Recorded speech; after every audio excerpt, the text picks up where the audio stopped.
नमस्कार, बहुत स्वागत आप सभी का। आप देख रहे हैं आपका प्रोग्राम कहानी कुर्सी की व्यूज। मैं हूं सौरभ शर्मा, रोज की तरीके से आपके साथ। देखिए, दो राज्य जहां चुनाव हैं, दिल्ली और बिहार, दोनों से इस वक्त जबरदस्त सियासी गहमा गहमी की खबरें हैं। पहले आपको दिल्ली का छोटा सा अपडेट दे दूं खबर, फिर हम बात पहले बिहार की करेंगे। दिल्ली में आज नई चुनावी वोटर लिस्ट जारी हो सकती है। कांग्रेस पार्टी ने महिलाओं को 2500 रुपए देने का ऐलान कर दिया है। अरविंद केजरीवाल के सरकारी बंगले पर सीएजी की ऑडिट रिपोर्ट आ गई है। पता चला है करोड़ों रुपए उस पर खर्च किए गए थे। इसको लेकर बीजेपी ने नया पोस्टर जारी किया है। प्रधानमंत्री की 2 रैलियां हो चुकी हैं। केजरीवाल और उनकी सरकार को भ्रष्टाचारी बेईमान उन्होंने बताया है, और साथ साथ यह भी कह दिया है कि हमारी सरकार आई तो कोई चलती योजना बंद नहीं की जाएगी। अभी तक का अपडेट। आइए बात करते हैं अब बिहार की। बिहार में प्रशांत किशोर छात्रों के समर्थन में धरने पर बैठे थे, आमरण अनशन कर रहे थे, और आज सुबह तड़के लगभग 3-4 बजे के आसपास बिहार पुलिस ने, पटना पुलिस ने उनको गिरफ्तार कर लिया। और गिरफ्तारी के बाद जो सियासी ड्रामा चलता रहा वो अब से थोड़ी देर पहले अपने अंजाम तक पहुंचा है, जब प्रशांत किशोर को अदालत में पेश किया गया और फिर उनको वहां से बेल मिल गई। लेकिन प्रशांत किशोर जब गिरफ्तार हुए, और शायद उनको ये लगा था कि मैं गिरफ्तार होऊंगा ही, क्योंकि उससे पहले उन्होंने एक 51 सदस्यीय एक टीम बना दी थी और कहा था कि मेरी अरेस्ट के बाद ये टीम जो है आगे का आंदोलन देखेगी। लेकिन अब उनको बेल मिल गई है तो टीम की नौबत नहीं, अभी वही आंदोलन जारी रखेंगे। लेकिन अब शायद उस जगह पर वो प्रोटेस्ट नहीं कर पाएंगे जहां वो बैठे हुए थे, पटना के गांधी मैदान पर। हो सकता है उनकी जमानत में वो शर्त भी हो, क्योंकि बिहार पुलिस का पटना पुलिस का एक कहना था कि हमने इनको प्रदर्शन करने से नहीं रोका। हमने इतना कहा था कि आप यहां से अपना प्रदर्शन दूसरी जगह शिफ्ट कर लीजिए, जो जगह आपको दी जा रही है। लेकिन पीके गांधी मैदान में ही बैठने पर आमादा थे, लिहाजा उनको आज गिरफ्तार कर लिया गया। कई घंटों तक उनको घुमाया गया एम्बुलेंस में, एक अस्पताल फिर दूसरा अस्पताल, आखिरकार जाकर के उनका मेडिकल हुआ। खबर यह भी आई कि प्रशांत किशोर ने कह दिया कि मैं किसी किस्म का इलाज नहीं लूंगा, क्योंकि वो अनशन कर रहे थे। तो उन्होंने कहा मैं किसी किस्म का इलाज नहीं लूंगा, मेरा अनशन जारी रहेगा। तो एक अपडेट अभी आपको हम देंगे कि क्या अभी भी वो अनशन पर हैं या उनका अनशन तोड़वा दिया गया मेडिकल के दौरान। ये बातें होनी है। लेकिन प्रशांत किशोर अब नेता बन गए क्या? हम यहाँ प्रोग्राम में आए तो सब लोग हमारे बीच में यही चर्चा चल रही थी, भाई कोई नेता, शायद मुझे लगता है नेताओं की ड्रीम होती है कि एक बार गिरफ्तार हो जाए, गिरफ्तारी के बाद ही नेता होता है। तो पीके गिरफ्तार तो हो गए, अब गिरफ्तारी के बाद उनका आगे का सियासी सफर कैसा दिखाई दे रहा है? उनकी गिरफ्तारी में उनको गिरफ्तार करके उन पर कोई एहसान किया है पटना की सरकार ने, बिहार की सरकार ने, या फिर ये तो होना ही था? क्योंकि आरजेडी ये कह रही है कि ये नीतीश कुमार और प्रशांत किशोर तो दोनों मिले हुए हैं, पहले भी एक साथ काम करते थे, आज भी एक साथ काम कर रहे हैं, केवल दिखावा ड्रामा, छात्रों को बरगलाने की कोशिश कर रहे हैं। जेडीयू यानी नीतीश कुमार की पार्टी वो ये कह रही है कि प्रशांत किशोर अराजकता फैलाना चाहते थे और पुलिस ने जो काम किया बिल्कुल उचित काम किया है। प्रशांत किशोर की अभी तक जमानत के बाद कोई प्रतिक्रिया आई नहीं है, अभी भी संभवतः वो कोर्ट के अंदर ही मौजूद है। निकलेंगे तो आपको वो पूरा अपडेट हम देंगे। लेकिन ये सारा तमाशा आप देख रहे हैं, ये आज तड़के का है।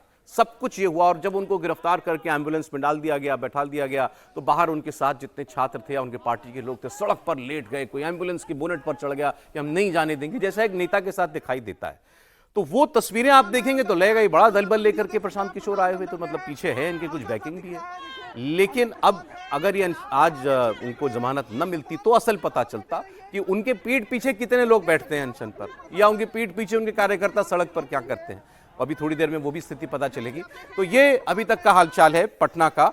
आपको 3-4 बयान सुना रहा हूं। एक तो उनके समर्थकों ने जो बातें कही जब इनको गिरफ्तार किया गया था, और जेडीयू और आरजेडी दोनों की तरफ से प्रशांत किशोर पर क्या कहा गया।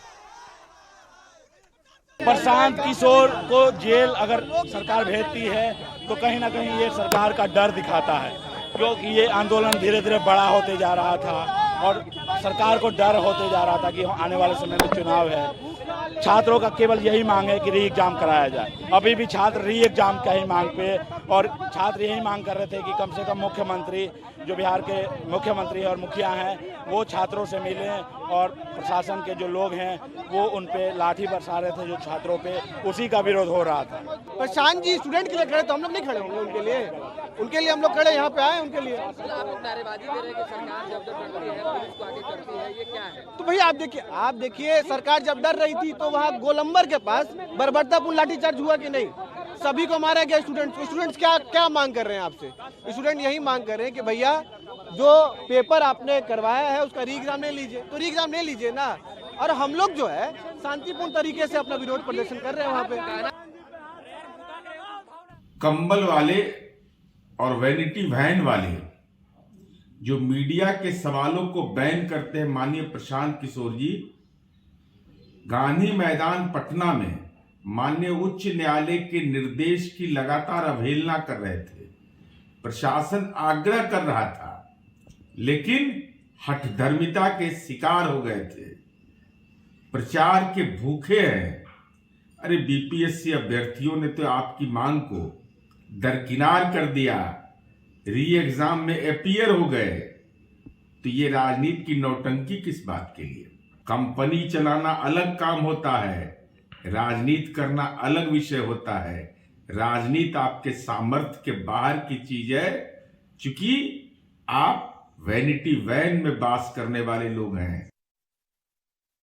अरे ये वीवीआईपी अनशन, खा पी करके किया गया अनशन, ये छात्रों के आंदोलन की आड़ में अपनी सियासत चमकाने का जो प्रयास कर रहे थे। अब तो गंभीर सवाल है, अब तो पूरी तरह से सरकार और ये दोनों एक्सपोज हो गए। सरकार से मिली भगत थी और सरकार के संरक्षण में ये 4 दिनों से नाटक किया जा रहा था। पुलिस प्रशासन पर गंभीर सवाल खड़े होते हैं। जब प्रतिबंधित क्षेत्र था गांधी मैदान, तो फिर वहाँ क्यों इजाज़त दिया बैठने का? पहले ही दिन क्यों नहीं हटाया? ये सरकार के द्वारा प्रायोजित आंदोलन छात्र और नौजवान भी समझ रहे हैं। छात्रों के बीपीएससी अभ्यर्थियों के आंदोलन को बदनाम कर दिया। अब वो नाटक कर रहे थे, क्या कर रहे थे प्रशांत किशोर, इसका हालांकि थोड़ा बहुत जवाब तो खुद ही दे चुके जब उन्होंने कहा था भाई मैं नेता हूं तो नेतागिरी करूंगा ना, मैं यहाँ बैठ करके और कोई डॉक्टरी तो करने के लिए आया नहीं, तो मैं तो ये राजनीति करने के लिए आया हूं। कल एक हंगामा हुआ था कि उनकी वैनिटी वैन लेकर के वहां पर वो पहुंचे हुए थे। भाई नेता लोग कब से वैनिटी वैन रखने लगे? लोगों ने पूछा। ये तो एक्टर लोग रखते हैं। उस पर भी खूब हंगामा हुआ। अब आप जितनी जो सवाल है इस आंदोलन का, छात्रों का जो आंदोलन चल रहा था कि एग्जाम दोबारा कराया जाए, तो एग्जाम तो कल हो गया। एक सेंटर पर एग्जाम होना था, वहां करा दिया गया, बच्चे गए, परीक्षा दे भी आए। तो अब आगे इस भविष्य, इसका जो छात्रों का जो आंदोलन है, इसमें बहुत कुछ दम रहेगा, इस पर भी सवाल खड़ा हो गया। तो आइए इस पर चर्चा हम शुरू करते हैं। पहले क्या पीके नेता हो गए? प्रशांत किशोर नेता हो गए, जेल चले गए भाई? देखिए, अगर नेता नहीं होते तो तेजस्वी यादव को जिस तरह से बोलना पड़ रहा है, जिस तरह से जेडीयू बात कर रही है, और एक तरह से कहें तो बिहार की राजनीति के एपी सेंटर में अभी प्रशांत किशोर दिख रहे हैं। एपी सेंटर में इसको मैं यूं कहता हूं कि बिहार में हमेशा धुरी नीतीश कुमार बने रहे। उसके अगल बगल लोग, जैसे हम लोग पढ़ते हैं ना फिजिक्स में कि कांस्टेंट एक होता है, वेरिएबल बदलते रहते हैं। मैथ्स में भी आता है कि वेरिएबल बदलता है तो पूरा समीकरण बदल जाता है। अब यहां देखिए, आप वेरिएबल भी बदल रहा है, कांस्टेंट भी बदल रहा है। नीतीश कुमार ये सब जानते हैं कि 2025 के विधानसभा चुनाव में ऐसे तो नहीं रहेंगे जैसे 2020 में थे। अब वो दिख भी रहा है कि नहीं रहेंगे। उनकी जगह कोई लेगा क्या? अब पार्टी के भीतर से कोई वो जगह ले पाएगा, ये मुश्किल दिख रहा है जिस तरह की राजनीति करने वाले लोग हैं। प्रशांत किशोर अगर सरकार से मिले हुए हैं तो फिर जो सरकार से नहीं मिला है, यानी तेजस्वी यादव, वो क्यों नहीं गांधी मैदान में गए? भाई वो तो नहीं मिले हैं ना। ये तो नहीं माना जा सकता है कि नीतीश जी और तेजस्वी जी यानी चाचा भतीजे मिल गए, ये तो कोई नहीं मानेगा। वो घर के भी बाहर निकले 4 दिन से, घर के बाहर निकले हैं प्रेस कॉन्फ्रेंस करने। अच्छा, वो भी घर से ही कर ली प्रेस कॉन्फ्रेंस, मैंने देखी थी तो मुझे लगा कि शायद वो किया होगा। लेकिन सचमुच ये दुर्भाग्यपूर्ण है। और अभी मैं जब प्रशांत किशोर को जिस एम्बुलेंस से ले जाया जा रहा है, अगर संभव हो तो उसको फिर से दिखाना चाहिए। जिस एम्बुलेंस में ले जा रहा है, एम्बुलेंस पर लिखा हुआ है जीवंत बिहार, सपना हो साकार। सचमुच देख के मुझे लग रहा है कि बिहार के लोग कमाल के बुद्धिमत्तापूर्ण लोग हैं, कमाल के गुणवान लोग हैं, कमाल के श्रम करने वाले लोग हैं। लेकिन कमाल की बात है कि बिहार में न तो जीवंत रह गया कुछ, और सपना किसी का साकार करना होता है तो बिहार छोड़ के भागता है। और अगर प्रशांत किशोर करोड़ों रुपया कमाने के बाद, देखिए वो आदमी जहां खड़ा था ना, उसके पास सैकड़ों करोड़ रुपए हैं, मौज कर सकता था। अगर वो इतने करोड़ों कमाने के बाद पटना पहुंचा है छात्रों की लड़ाई लड़ा, और मैं फिर कह रहा हूं ये जो बीपीएससी का मसला था, सरकार इसको सलीके से अगर चाहती सुलझाना तो सुलझा सकती थी। भाई छात्रों से आप बात करते, नीतीश कुमार खुद चले जाते। छात्र राजनीति की उपज है, इनको पता है छात्र गुस्सा आ जाता, उसका क्या ले लोगे भाई? उसका अधिकतम आप यही ले लोगे, 2 मुकदमा डाल दोगे तो सरकारी नौकरी के लायक नहीं रहोगे। तो सरकारी नौकरी दे कितनी रहे हो तुम? भाई सरकारी नौकरी देने की क्षमता किसी सरकार में है क्या? तो इससे ज्यादा आप उसका बुरा नहीं कर सकते। उससे आप चाहते संभालते, और ये सब आप नहीं कर पाए। प्रशांत किशोर नेता के तौर पर स्थापित हो रहे हैं, और मुझे यह कहने में कोई जरा सा भी गुरेज नहीं कि स्थापित हो चुके हैं। अब वो डर दूसरों को लगने लगा। नेता स्थापित हो गए, बिल्कुल। लोगों में उनको लेकर के सदा चेता दिखाई दी। नहीं, होता क्या है ना, देखिए उनके पास लोग नहीं है फिर भी वो वहां खड़े हैं, जिनके पास लोग हैं वो 4 दिन से या 10 दिन से या 4 महीना से निकल ही नहीं रहे, तो किसके साथ जाएगा? जो बिना लोगों के होते हुए भी लोगों के मुद्दे की आवाज उठा रहा है, जनता की आवाज उठा है, उसके साथ लोग खड़े होते हैं। अच्छा, लोग नहीं थे मुद्दा उठाया या मुद्दा नहीं था मुद्दा बनाया, ये भी बात है। अब प्रशांत किशोर के धरने पर बैठे थे तो आप सोचे कोई भी आदमी कोई काम करता है तो उद्देश्य के साथ करता है। प्रशांत किशोर का उद्देश्य क्या होगा? इतने नेता लोगों के साथ उन्होंने काम किया है, वो भी जानते होंगे कि मुझे यहाँ, मैं जहां जो बैठ रहा हूं प्रदर्शन करने के लिए, यहाँ प्रशासन की अनुमति नहीं है। क्यों सर? तो जानते होंगे ना, होना तो यही है। अल्टीमेटली पुलिस मुझे गिरफ्तार करेगी। प्रशांत किशोर के कहने पर नीतीश कुमार तो आने वाले थे नहीं, अल्टीमेटली होना यही था। तो जो पीके चाहते थे वही हुआ, ऐसा कह लें? बिल्कुल ठीक बात है, पीके जो चाहते थे वही हुआ, और पीके नहीं जानते हो ऐसा भी नहीं है। और जानने की बात नहीं है, जानने का मतलब ये हो कि अरे जानता तो था लेकिन ऐसा नहीं होना चाहिए था, वो तो चाहते ही थे ऐसा हो, चाहते थे कि मैं गिरफ्तार। हिंदुस्तान की राजनीति को आप देखें, आज़ादी से अब तक, एक आज़ादी से पहले का दौर था जिसमें जितने लोग आज़ादी से पहले के दौर में जेल गए, उन्होंने इमरजेंसी पहले तक की राजनीति की हिंदुस्तान की, वही लोग नेता रहे जिन्होंने आज़ादी से पहले जेल गए। दूसरी पीढ़ी जो आई वो थी जो इमरजेंसी में जेल गई, वो आज तक नेता है, वो आज तक नेता है। तो इसलिए हिंदुस्तान में नेता बनने के लिए जेल जाना जरूरी है। जेल राजनीति का एक क्लियरेंस एग्जाम है, ठीक है। तो उस हिसाब से देखें तो प्रशांत जी वहां चले गए हैं, तो एक क्लियरेंस हो गया उनका कि भाई नेता बनने, एंट्रेंस एग्जाम पास हो गया, एंट्रेंस एग्जाम कर लिया उन्होंने। ठीक है, हालांकि बड़ा एंट्रेंस एग्जाम नहीं है लेकिन फिर भी ठीक है, एंट्रेंस एग्जाम तो कर ही लिया उन्होंने। आप तो मान ही प्री मान लीजिए। बिहार में चुनाव है, आप पिछले 1 हफ्ते से चर्चाओं में हो हर जगह, यही तो है और क्या? हाँ, वही तो करो ना, तो वो एंट्रेंस उन्होंने क्लियर कर लिया है। लेकिन ये मानना कि ये कोई एहसान नहीं है, और ये मानना कि करोड़ों रुपए उनके पास थे, वो कुछ और कर सकते थे। नेता की जो ताकत है, नेता की जो पावर है, नेता का जो वो है ना आभा मंडल, आप देख रहे हैं सारे अरबपति लोग भी चाहते हैं कि राज्यसभा मिल जाए, बड़े बड़े लोगों की सेवा में रहते हैं, इसलिए कोई उनका कोई एहसान नहीं है कि वो करोड़ों रुपए छोड़कर राजनीति में आ रहे हैं। एक बात समझ लीजिए, ठीक है, वो तो इसके बाद ही समझते कि अब ठीक है, अब राजनीति में आ जाए तो एस्टेब्लिश हो जाए। अब एक्चुअली इनकी जर्नी यहां से शुरू होगी, नेता यहां से जर्नी शुरू हो रही है। तो ये सोचना कि नहीं वो करोड़ों रुपए कमा रहे थे, छोड़ के कुछ और कर सकते थे। अरे आपको देखकर कुछ याद आ रहा है, कुछ देखा ऐसा लग रहा है, वो क्या होता है डेजा वू? हाँ, डेजा वू ही है कि वो ऐसा। अरे भाई दिल्ली में ऐसे उठाए गए थे रात में उठाए गए तो मुख्यमंत्री बन गए। हालांकि थोड़ा फर्क था, यहाँ ये मान सकते हैं कि ये कम से कम हिपोक्रेटिक नहीं है। नहीं, ये हिपोक्रेटिक दोहरा है, चरित्र क्योंकि ये तो इशू ही नहीं है मेरे हिसाब से। नहीं, मैं एक हिपोक्रेट है, ये तो 10 साल बाद पता चलेगा ना। नहीं, मैं अभी जो सामने है, हाथ कंगन को आरसी क्या, पढ़े लिखे को फारसी क्या, जो सामने दिख रहा है वो तो बात करेंगे ना भैया। वो आदमी कह रहा है कि हम अनशन करेंगे, मुद्दे की लड़ाई लड़ेंगे, लेकिन वैनिटी वैन खड़ा करने का साहस कर दिया ना। अरविंद केजरीवाल तो 2 साइज ऊंची शर्ट, बड़ी ऊंची कह रहा हूं, बड़ी शर्ट पहनते थे और फ्लोटर पहन के वो चले जाते थे गणतंत्र दिवस की परेड में। ये कोई कर सकता है क्या? तो मुझे लगता है कम से कम ये वाला। और एक चीज और जो विजय जी ने, बिल्कुल राजनीति ऐसी होती है कि सबको खींचती है, लेकिन जरा सोचिए ना, प्रशांत किशोर तो जेडीयू में कैबिनेट मंत्री थे, राष्ट्रीय उपाध्यक्ष थे, चाहते तो उस रास्ते से वो रास्ता तो ज्यादा आसान था। नहीं, वो इतना हमें नहीं पता ना अंदर क्या हुआ, कोई चलाकर छोड़ रहा है। नहीं, वो तो 5 जगह दरवाजे खटखटा लिए उन्होंने, लेकिन मैं कह रहा हूं ज्यादा कठिन रास्ता था। इतना उनको भगवान मत बनाइए। नहीं, वो 5 जगह दरवाजा खटखटा कर लौट कर आए हैं। कांग्रेस पर भी उन्होंने खटखटाया। अच्छा एक बात समीर जी, देखिए एक बात सही है, उसमें कोई कहने में कोई गुरेज नहीं होना चाहिए। 2 साल इन्होंने लग के मेहनत की है, वो काम आसान नहीं है। हजारों किलोमीटर पैदल चलना, गांव-गांव घूमना, गांव-गांव में अपने संगठन बनाना, लोगों को उठाना, चुनाव लड़वा भी दिया उन्होंने, मेहनत की है आदमी ने, ऐसा नहीं है। समीर जी देखिए, कोई व्यक्ति राजनीति में क्यों आता है? 2 उद्देश्य राजनीति में आता है, या तो राजनीति में आकर पैसा बना लूं या प्रतिष्ठा अर्जित कर लूं और बड़े बड़े नेताओं से मेरे संपर्क हो जाए। प्रशांत किशोर राजनीति में आने के पहले तीनों चीजें प्राप्त कर चुके थे। उन्हें अथाह पैसा भी मिल गया था और बड़े बड़े नेताओं के नेता बन चुके थे। वो जो नेताओं को चुनाव लड़वाए, जो पॉलिटिकल पार्टी को बताई कि आपको कैसे चुनाव लड़ना है, जो मुख्यमंत्री का और देश के बड़े नेताओं का सलाहकार बन जाए, वो अपने आप में एक बड़ा नेता अपने आप को मानने लगता है।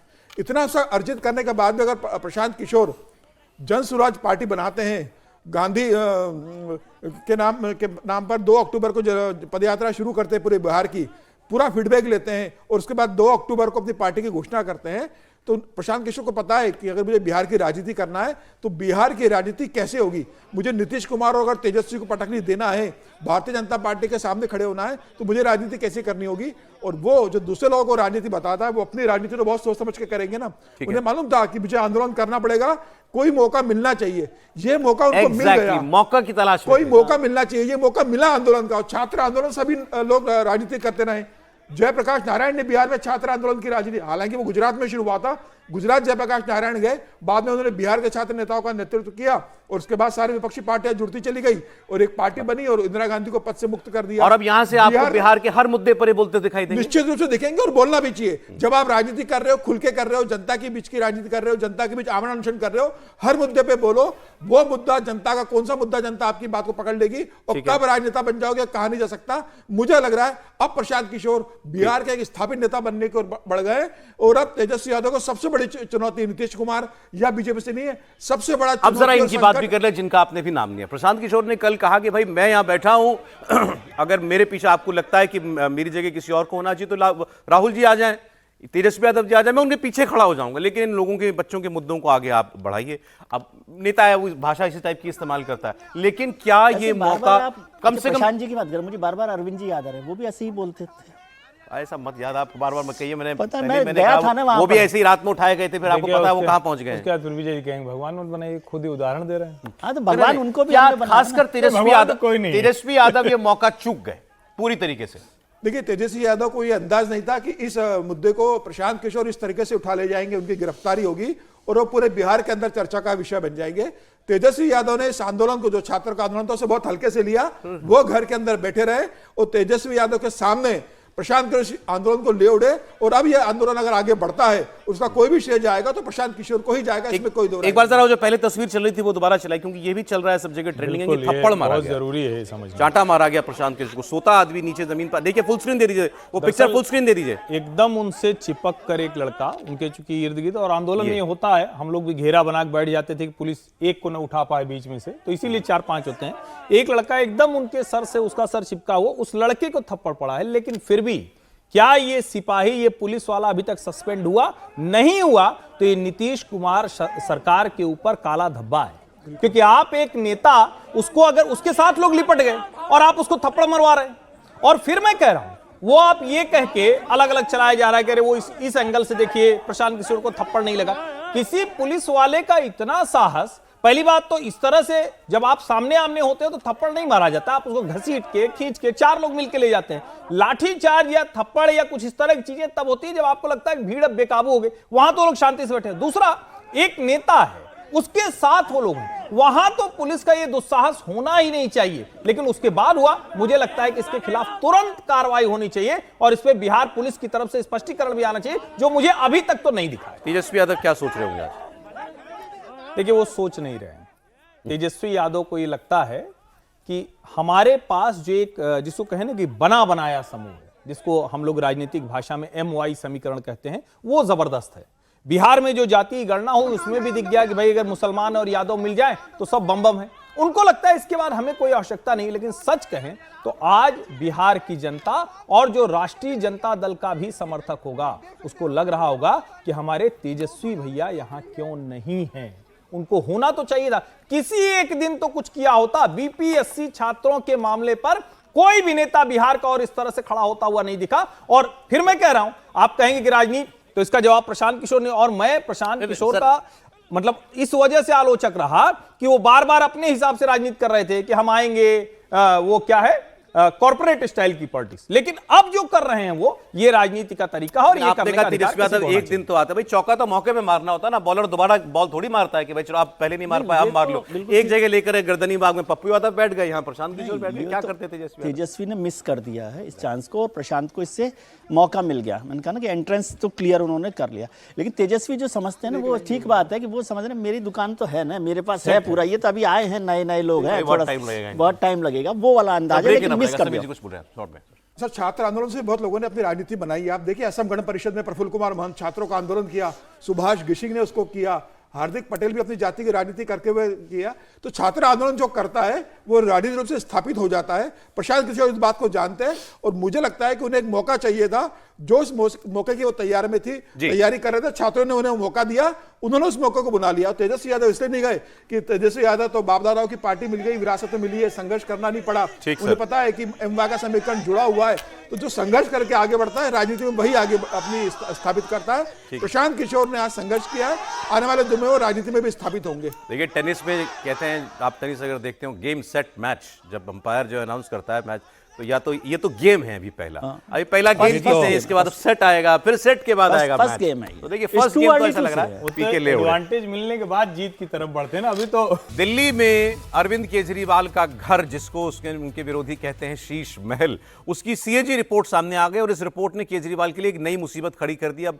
विवाद तो चल ही रहा है, लेकिन अब बार बार एक कोई नई चीज आती है दुनिया के, तो उस पर जवाब देना पड़ता है। बीजेपी ने सीएजी रिपोर्ट के हवाले से अरविंद केजरीवाल पर अब एक बार नए सिरे से बार बोला। अब इस रिपोर्ट में क्या है, इसमें कहा गया है कि दिल्ली में मुख्यमंत्री आवास का जो रेनोवेशन होना था, एक्चुअली वो 7 करोड़ 90 लाख रुपए में होना था, मतलब लगभग 8 करोड़ रुपए इसके ऊपर खर्च होना था। लेकिन खर्च हुए कितने? 33 करोड़ रुपए। 8 करोड़ लगने थे, एस्टिमेट था, खर्च हुए 33 करोड़ रुपए और इस बंगले को चमकाया गया। अब इस रिपोर्ट में बंगले में हुई फिजूल खर्ची के बारे में ऐसे ऐसे दावे किए जा रहे हैं, ऐसे ऐसे खुलासे किए गए हैं, अब सुनकर किसी को भी हैरानी होती है। वाकई में सीएजी की रिपोर्ट में कहा गया है कि मुख्यमंत्री आवास में 88 इंच का 88 इंच का एक ओलेड टीवी लगाया गया है। आप जानते हैं इसकी कीमत कितनी है? एक टीवी 88 इंच का, कितना बड़ा टीवी होगा, कमरा कितना बड़ा होगा जहां 88 इंच का टीवी लगा होगा। 28,90,000 रुपए, मतलब 29 लाख रुपए का एक टीवी लगाया, उसमें एक टीवी लगाया। इसके अलावा टीवी एक ही नहीं और भी खरीदे गए थे, और इससे छोटे साइज के थे 10 और ऐसे ओलेड टीवी खरीदे गए। उन पर 43,90,000 रुपए, मतलब 44 लाख रुपए में बाकी और टीवी खरीदे गए, और 29 लाख रुपए का तो इनके अलग, इससे अलग एक ही टीवी था। जकूजी लगाया, स्पा लगाया, इस पर 19.5 लाख रुपया खर्चा। 10 बेड सोफा पर 13 लाख रुपए खर्चा। फ्रेंच मल्टीडोर रेफ्रिजरेटर फ्रिज 3,20,000 रुपए का। माइक्रोवेव 1,80,000 रुपए का। अब 1,80,000 रुपए का कौन सा माइक्रोवेव आता है भाई? आता ही होगा, मतलब लगा है तो, लेकिन कैसा होता होगा? हमारे घर में जो लगे हुए तो छोटे छोटे 7-8 हज़ार 10,000 रुपए का ही माइक्रोवेव आता है। 2 स्टीम अवन 6.5 लाख रुपए के। ऑटोमेटिक वॉशिंग मशीन 1,90,000 रुपए की। अब पहले भी कुछ डिटेल्स आई थी, अब ये सीएजी की रिपोर्ट है तो ये ऑथेंटिक है, मतलब इसको कोई ये नहीं कह सकता कि ये कहां से फिगर आया, सोर्स बताइए। सीएजी की रिपोर्ट है, सार्वजनिक डॉक्यूमेंट है, कोई भी उसको देख सकता है और इस पर सवाल नहीं खड़े किए जा सकते। अब इसीलिए इसको लेकर के भारतीय जनता पार्टी ने एक बार फिर से गियर बढ़ा दिया है। वीरेंद्र सचदेवा बीजेपी के जो अध्यक्ष हैं दिल्ली के, उनकी बात आप सुनिए, और मनीष सिसोदिया अभी तक की सारी डिबेट से पिछले कुछ दिनों में जो चली वो गायब थे, फिर लेकिन एक प्रेस कॉन्फ्रेंस में आए। वो जब उनके घर की बात करते हैं सीएम आवास की, तो वो प्रधानमंत्री का आवास दिखाने लगते हैं। सुनिए। मुख्यमंत्री के लिए जो मकान चुना गया वो उनकी हैसियत के हिसाब से ऊंची श्रेणी का चुना गया। पहले एस्टीमेट पर 1 सितंबर 2020 को वर्क ऑर्डर जारी किया जाता है। तारीख याद रखिएगा, 1 सितंबर 2020, जब दिल्ली कोविड की मार झेल रही थी। तब अरविंद केजरीवाल अपने घर में बैठ के वर्क एस्टीमेट बनवा रहे थे। कि ये जो सीएजी की रिपोर्ट है 2022 तक की दिखा रही है, जिसमें 33.71 करोड़ का खर्चा इसके ब्यूटिफिकेशन पर दिखाया है। अब ये इन्वेंट्री का क्या करें? अभी तो 23 और 24 खुलना है। 2700 करोड़ के प्रधानमंत्री जी के आवास पे और 8,500 करोड़ के हवाई जहाज पे और 10 लाख के सूट पे कोई रिपोर्ट आई क्या? सिसोदिया जी, मुख्यमंत्री प्रधानमंत्री का आवास कैसा होगा ये बता करके हम लोग को कल्पना के लोक में छोड़ करके चले गए, लेकिन अब ये तो कल्पना की बात नहीं है ना, ये तो हुआ है। सर, ये मुद्दा कुछ इसमें दम दिखाई दे रहा है? मतलब देखिए, सीधी सी बात, शराब घोटाला और ये शीश महल सो कॉल्ड, लोगों के मन में हम बार बार एक ही बात कर रहे हैं, लेकिन मुद्दा वही, चुनाव ही उसी पर खड़ा है। लोगों ने अगर इसको मान लिया कि भाई हाँ नहीं कुछ तो है, क्यों भाई इतने विलासिता में जीना केजरीवाल जी को, क्यों उन्होंने लगवाया ही क्यों? भले ठीक है सरकारी घर था, क्या जरूरत थी लगाने की? अगर ये सोचने लगा दिल्ली का वोटर तो मामला बन गया बीजेपी का। क्या ऐसा हो रहा है? यदि ऐसा हो जाता है, क्योंकि उसमें एक प्लस पॉइंट है बीजेपी के लिए कि अरविंद केजरीवाल साहब ने जो अपनी इमेज बनाई थी उससे ये कंट्रास्ट में आता है, तो इसको इशू बनाना ज़्यादा आसान हो सकता है कि भाई आप कहेंगे नहीं बिल्कुल हम तो सीधे साधे हैं, वही जो हर्ष जी बात करते हैं कि 2 नंबर साइज बढ़ा के शर्ट पहनने वाला आदमी ये पहन रहा है। तो यदि ये इमेज बन जाती है तो ये बड़ा इशू हो जाएगा और फिर पूरा इलेक्शन ही बदल सकता है। और दोनों बड़े इशू हैं। ये शीश महल भी, एक तो नाम ही ऐसा हो गया शीश महल का। हाँ।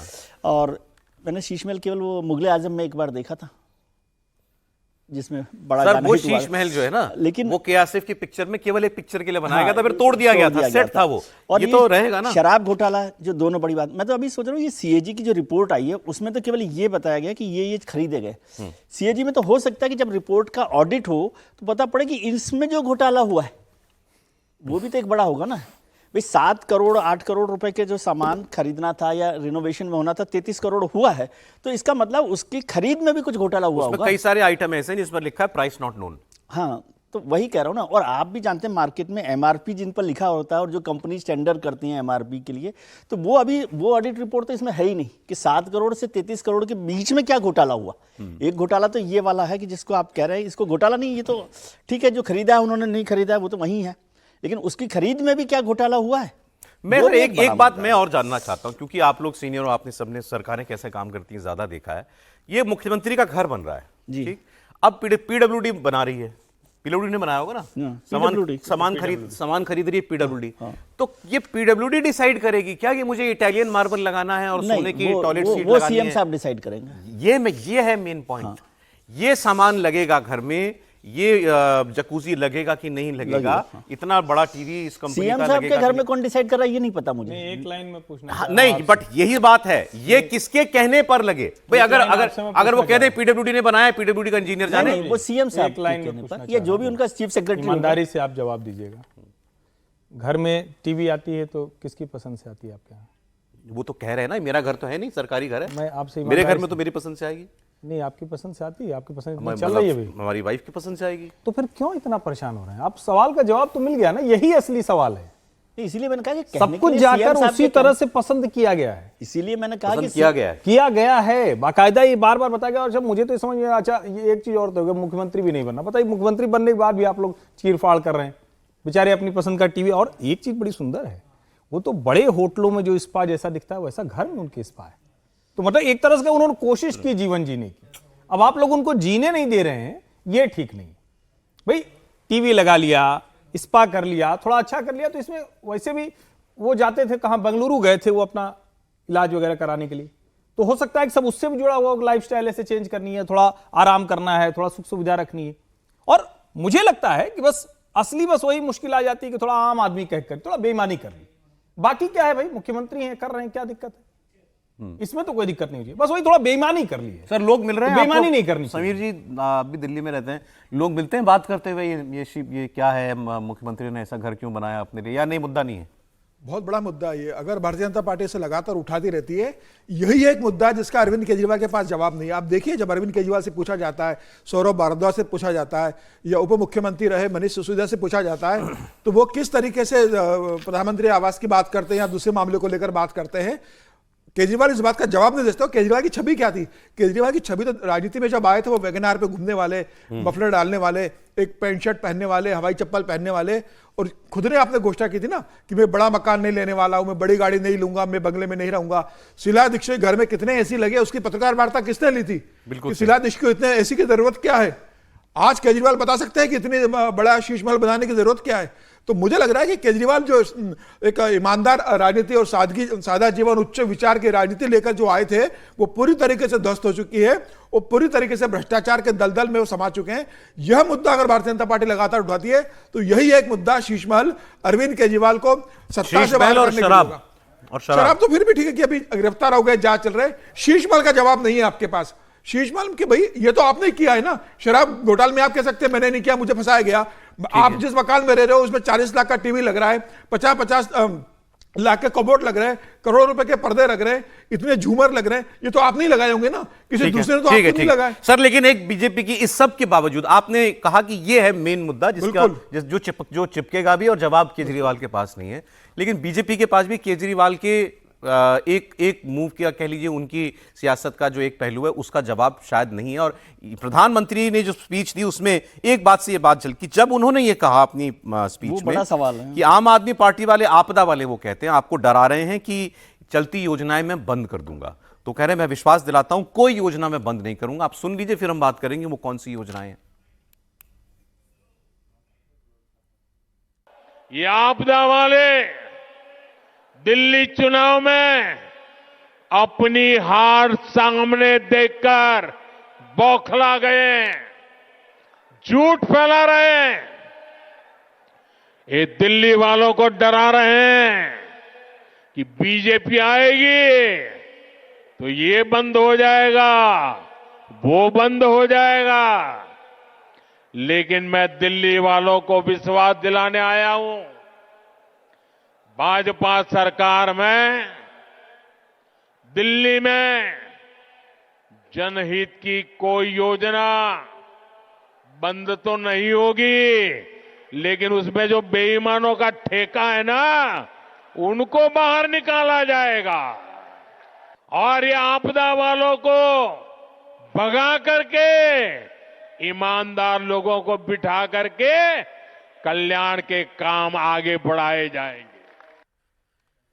तो जैसे अभी समीर जी कह रहे थे ना कि अरविंद केजरीवाल के पास इस बंगले का जवाब नहीं है जिसमें ये 33 करोड़ रुपया लगा, सीएजी की रिपोर्ट बता रही है। बीजेपी की भी मुश्किल ये है, ये जो इतनी फ्री की योजनाएं दिल्ली के अंदर हैं, बिजली का बिल नहीं आना, पानी का बिल नहीं आना, बस में मुफ्त सवारी करना और तमाम, इसका जवाब तो प्रधानमंत्री को कहना पड़ा कि भाई मैं बंद कुछ नहीं करूंगा। बल्कि इसके आगे एक लाइन और है, उन्होंने कहा महिलाओं को जैसे बाकी राज्यों में हम सम्मान दे रहे हैं वो भी देंगे, पर राशि नहीं लगाया उन्होंने, सम्मान राशि देंगे, लेकिन क्लियर कर दिया कि वो भी जो अब केजरीवाल जी कह रहे हैं 21 रुपया हम भी देंगे।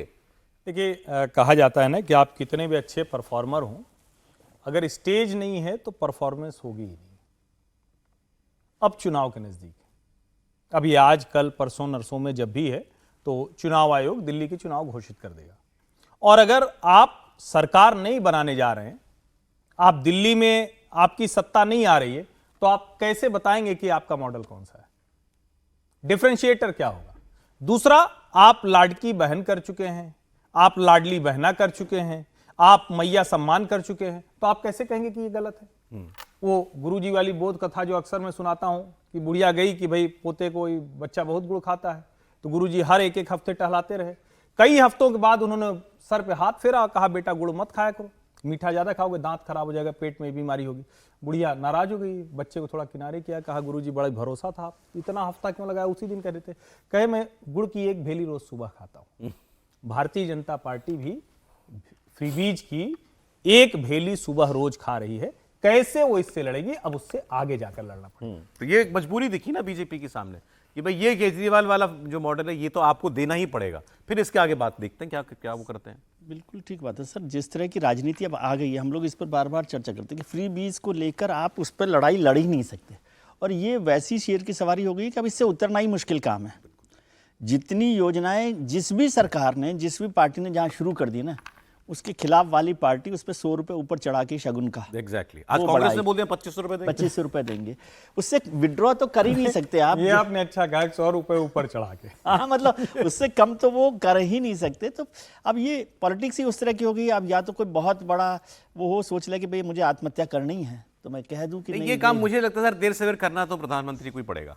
भाई इस पर एक बहस छिड़े, बात इन्होंने ये सही कहा, वो तब होगा जब गुरुजी खुद गुड़ खाना छोड़ेंगे। बिल्कुल सर, अपने गले में कोई घंटी नहीं बांधता, ये सच बात है। अब आप किसी के लिए भी कह लें, कोई बात मैं व्यक्तिगत बात नहीं कर रहा, लेकिन किसी के बस का काम नहीं है और आप इसी को रोज बढ़ा रहे हैं। मैंने कहा ना, आपने जो बात कही वो सबसे ठीक बात है कि केजरीवाल साहब के पास वो शीश महल और शराब का कोई जवाब नहीं है, इसलिए वो बार बार प्रधानमंत्री जी के उस पर, प्रधानमंत्री आवास पर और इस पर आ जाते हैं।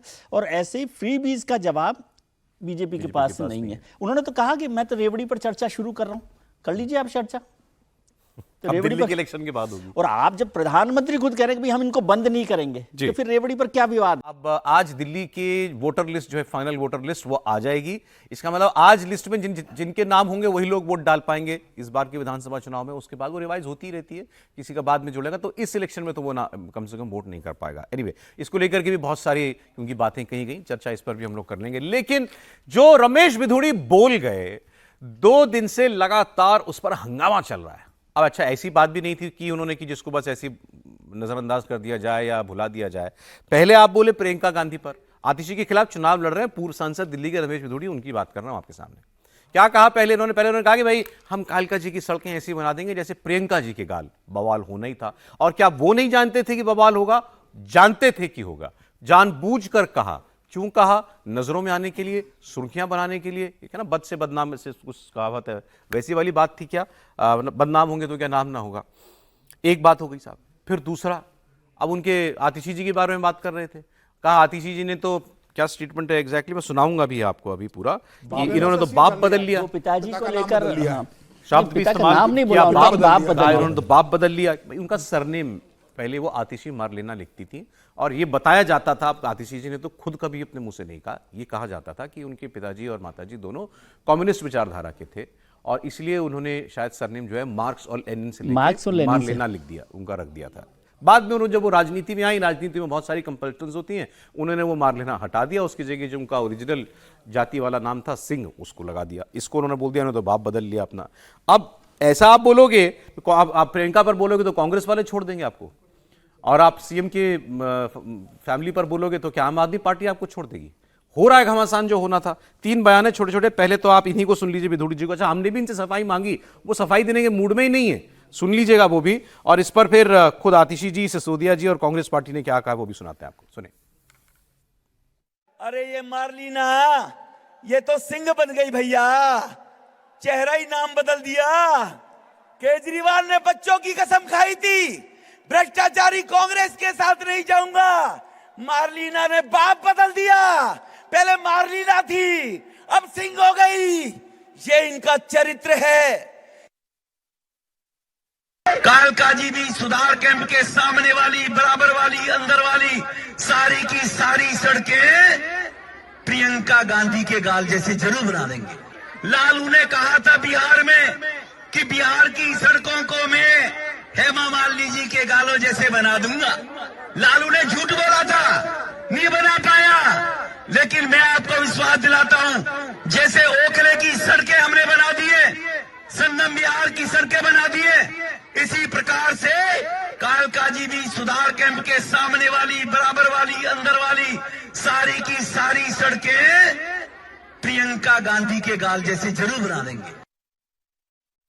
रमेश बिधूड़ी जी हमारे साथ मौजूद है। कालका जी सीट से बड़ी हॉट सीट है, किस तरह का सर प्रचार चल रहा है? 2 महिला जो बड़ी पार्टी की है वो आपके सामने चुनाव लड़ रही है। देखो, निर्णय जनता ने करना होता है। मैं ना तो कोई आंकलन लगाता रहे, किसी ने वहां भेजा हूं, ना मैं वहां गया हूं। मुझे तो वहां कालका माँ ने बुलाया है अपने भक्तों की सेवा करने के लिए, तो मैं तो इसलिए कालका जी से चुनाव लड़ रहा हूँ। ठीक है ना जी।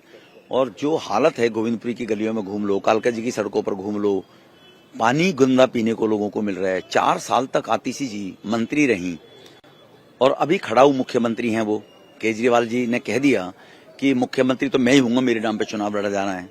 तो इसकी क्या श्योरिटी है कि खड़ाऊ मुख्यमंत्री जी, उसके बाद मुख्यमंत्री की दावेदार भी नहीं रही बेचारी, उससे पहले उसकी इंसल्ट कर दी, बाद में बदल देते।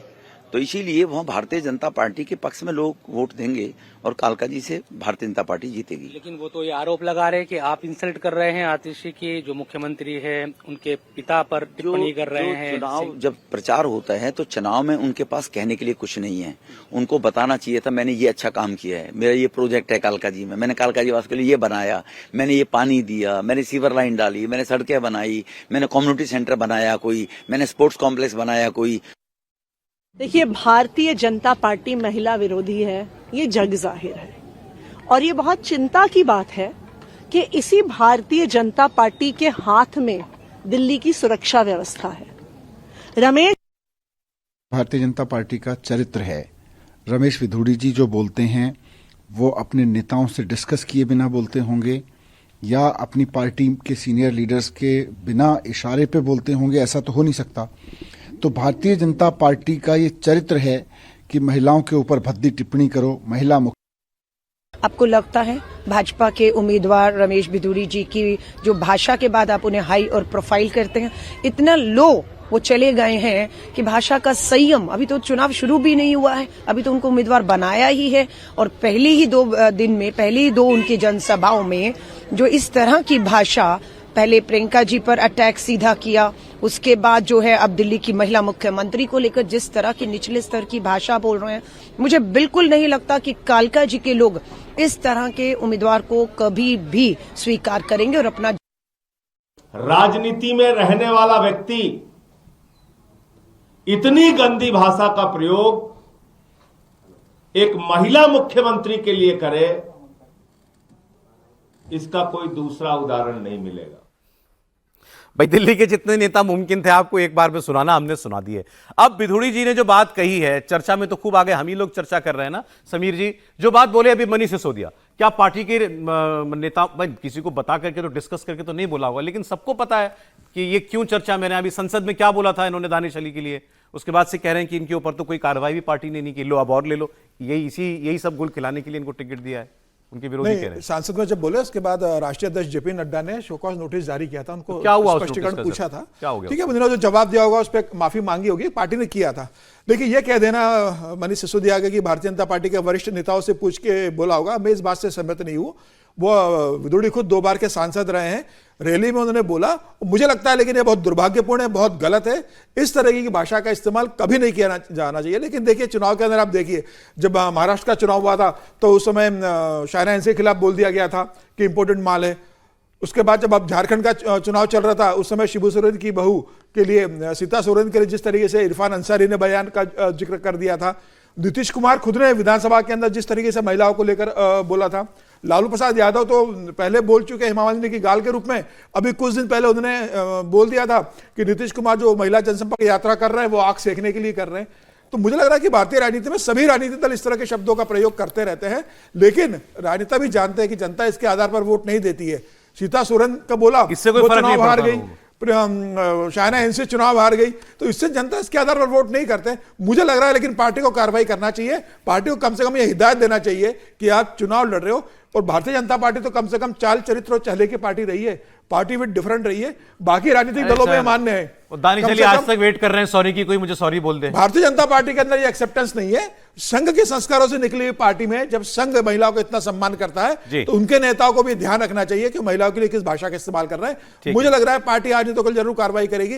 मशहूर होने के लिए किया है केवल, क्या इन्होंने? देखिए 2 बातें, एक तो ये कि पार्टी से पूछकर किया होगा ऐसा तो बिल्कुल नहीं लगता मुझे, वो तो कोई मायने वाली बात नहीं है। लेकिन मशहूर होने के लिए और अपना पार्टी के जो सामने बैठे रहते हैं उनको जोश के लिए भी थोड़ा सा उनको जोश आ जाता है। और अब तो उनको है ना, ये नहीं कह सकते कि वो स्लिप ऑफ टंग है, वो मैं उनको सीरियल ऑफेंडर के तौर पे देखता हूँ, एक के बाद एक। और फिर अभी हाथ के हाथ प्रियंका जी के खिलाफ बोला, फिर आतिश जी के खिलाफ बोला, मतलब वो एक साथ नहीं है, वो दोनों अलग अलग बोले। अभी बवाल हुआ उस पर प्रियंका जी वाले बयान पर, हाँ, फिर दूसरा हो गया, और वो और ज्यादा मतलब वो है, इसको कोई भी मेरे ख्याल से तो स्वीकार नहीं करेगा। ये भी साफ है कि इससे कोई चुनाव पे असर नहीं पड़ने वाला, वो जीतेंगे हारेंगे अलग इशू है, लेकिन कोई चुनाव पे फर्क पड़ रहा है क्योंकि हमारी जो पॉलिटिक्स है उसमें इस तरह की बातें होती रहती है। लेकिन भारतीय जनता पार्टी नेतृत्व से उम्मीद करते हैं कि भाई उनको सार्वजनिक तौर पर इसके खिलाफ कुछ बोलना चाहिए कि ये हमें कम से कम ये तो कहे ये हमारे को स्वीकार नहीं है। अब महिलाओं के खिलाफ बोलने महिलाओं के खिलाफ बोलने में सोचना चाहिए, शब्द इस्तेमाल कर रहे हो आप जी। नहीं, लेकिन लीडरशिप को तो तय करना चाहिए ना। तय कर दिया, चुनाव लड़ा रही हूँ मुख्यमंत्री के खिलाफ हर्षवर्धन जी, मतलब आप सपोर्ट कर रहे हैं। और क्या निकाला जाए? दानिश अली के वाले प्रकरण में कुछ निकला नहीं, उससे खराब और भद्दी टिप्पणी कोई हो सकती थी। उसके बाद तो आपने टॉक में उसको प्रभारी बनाया था, उनको तब प्रभारी बनाया था, अब उम्मीदवार बना दिया। अब उम्मीदवार बना दिया है जी। नहीं देखिए, ये अच्छा है कि कम से कम हम लोग टीवी में पत्रकार के तौर पर ये सब बात चर्चा कर लेते हैं और थोड़ा सा संवेदनशील दिखने का प्रयास करते हैं। लेकिन दुर्भाग्य है कि लालू प्रसाद यादव जब हेमा मालिनी पे ऐसी टिप्पणी करते हैं तो उस वक्त इस तरह की बात नहीं होती। कहती लालू जी तब भी सबने की थी सर, नहीं मत बोलिए। नहीं हुई थी, मुझे बहुत हुई थी, नहीं हुई थी, आज भी नहीं होती है। और अगर इतनी होती तो राहुल गांधी मंदिर जाने में लड़कियों को छेड़ने की बात करते हैं, तब भी उसकी इस तरह से, इस तीखी तरह से आलोचना नहीं हुई। मैं पर्सनल कमेंट, एकदम पर्सनल आ रहा हूं। जब मंडी में भाव क्या है सुप्रिया श्रीनेत के खाते से पूछा जाता है, तब भी किसी ने नहीं कहा कि अरे इसको क्यों नहीं हटा दिया गया अभी तक। कितना हुआ उस पर सर? सिर्फ चर्चा भर हुई। एक तरफ तो आप राजनीति में सबको रखना चाहते हैं, दूसरी तरफ सूली पर चढ़ाना चाहते हैं, यही बात ऐसे नेताओं के पक्ष में जाती है। कल भी मैंने कहा था, दोबारा कह रहा हूं, ये अभद्र है, अश्लील है, लेकिन ये नहीं चल सकता कि चुनाव के लिए कोई अपना नाम सरनेम बदल ले और उस पर हम तो कह रहे हैं इस पर बात हो, कोई दिक्कत नहीं है। मैं कहता हूं, बाप बदलना और नाम बदलने में फर्क है। बाप बदलना और नाम बदलने में फर्क है। समस्या क्या है? जो चर्चा कब होती है? जब वो अभद्र अश्लील तक चला जाता है, उसके पहले तक चर्चा होती नहीं होनी चाहिए। मैं तो कह रहा हूं ये पता अच्छा, चले लोगों को। अच्छा, आतिशी जी जो है सच में आतिशी मार लेना लिखती थी अपना पूरा नाम, वो कब उससे तो देखा वो कब आतिशी हो गई और कब आतिशी सिंह हो गई पता चले। बताइए, कोई प्रॉब्लम नहीं मैं कह रहा हूं ना, वो नाम बदलना और बाप बदलने में बहुत फर्क है। रमेश इसको एक साथ मत डालिए। टिप्पणी की वो अश्लील अभद्र है, लेकिन क्या गांधी परिवार का नाम गांधी था? अच्छा ये देखिए टिप्पणी रमेश विदुड़ी के घर के बाहर अब ये कौन सी पार्टी के महिला मोर्चा वाले लोग होंगे या कोई वही महिला मोर्चा तो नहीं, नॉर्मल कार्यकर्ता है, आम आदमी पार्टी के ही लग रहे हैं शायद।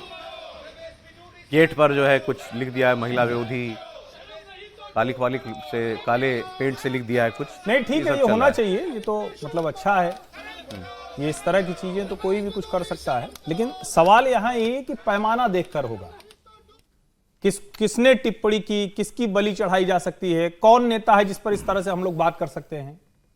क्या इस तरह की टिप्पणी पर, और मतलब मैं अब नहीं याद दिलाना चाहता हूं, लेकिन मैं याद दिलाऊंगा अब, क्योंकि रमेश विधुड़ी ने प्रियंका गांधी के गाल जैसी सड़क बनाने की बात की, जो एकदम मतलब इसको कहें कि अश्लील है, अभद्र है।